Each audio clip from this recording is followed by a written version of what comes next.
Assalamualaikum warahmatullahi wabarakatuh. Salam lestari. Kita akan membahas tentang psikologi industri. Psikologi industri itu adalah penerapan prinsip-prinsip ilmu psikologi di dalam industri atau tempat kerja atau bahkan dalam organisasi. Sehingga di dalam literatur Anda akan menemukan adanya psikologi industri dan organisasi. Terkait literatur, penelitian-penelitian orang lain yang bisa Anda pelajari yaitu si psikologi umum itu Laura King, dia guru besar di Harvard. Kemudian si Stephen Robin, peneliti bidang behavioral organization. Dan kalau dalam negeri itu Azwar, dan saya juga pernah menulis buku tentang psikologi industri ini. Nah, nanti akan saya kirim filenya, akan saya beri gratis. Kenapa psikologi industri ini sampai ada? Ya, sejarahnya panjang, itu sudah kita bahas sebelumnya, bahwa karena orang tidak puas untuk melihat alasan kenapa seseorang bertindak sesuatu.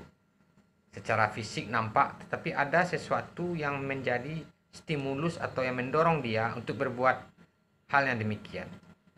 Yang tidak tampak itulah yang disebut psikis, sehingga lahirlah ilmu psikologi. Lalu psikologi industri artinya mempelajari atau menjelaskan seseorang dalam dunia kerjanya, dalam berorganisasi, melalui aspek-aspek kejiwaan. Nah, setelah ujian MIT ini, kita akan membahas tentang paling tidak itu ada 7 materi. Pertama adalah tentang dinamika kelompok dan perubahan kejiwaan seseorang di dalam organisasi. Karena kalau dalam organisasi itu kan kita tidak sendiri. Kita bertemu dengan orang-orang lain. Pertemuan dengan orang lain itu bisa menyebabkan terjadinya perubahan pada diri kita. Perubahan itu akan mempengaruhi kelompok. Maka disebutlah dinamika kelompok. Setelah itu, yang kedua kita akan membahas tentang motivasi kerja. Yang ketiga, setelah motivasi kerja, lihat silabus, kemudian tentang kepribadian dan emosi. Keempat, tentang human error. Human error adalah kesalahan manusia. Dia berkaitan satu sama lain. Kenapa terjadi human error? Karena tak lepas dari kepribadian seseorang. Tak lepas dari dinamika kelompok. Yang selanjutnya adalah yang kelima, rancangan kerja dan teknologi. Yang berkaitan dengan SMK 3. Selanjutnya, yang keenam, gaya kepemimpinan, aktivitas dalam memimpin, serta keterampilan dalam kepemimpinan. Nah, terakhir nanti baru kita masuk kepada sikap, pengetahuan dan tindakan serta perilaku K3. Jadi jelas sudah kenapa penting kita belajar psikologi industri dalam dunia K3, karena akan mempengaruhi perilaku kita, juga akan menentukan kebijakan yang diambil dalam pekerjaan. Nah, baik, sesuai dengan rencana kita hari ini, kita akan belajar tentang dinamika kelompok. Sebenarnya ada hal yang unik di dalam dinamika kelompok.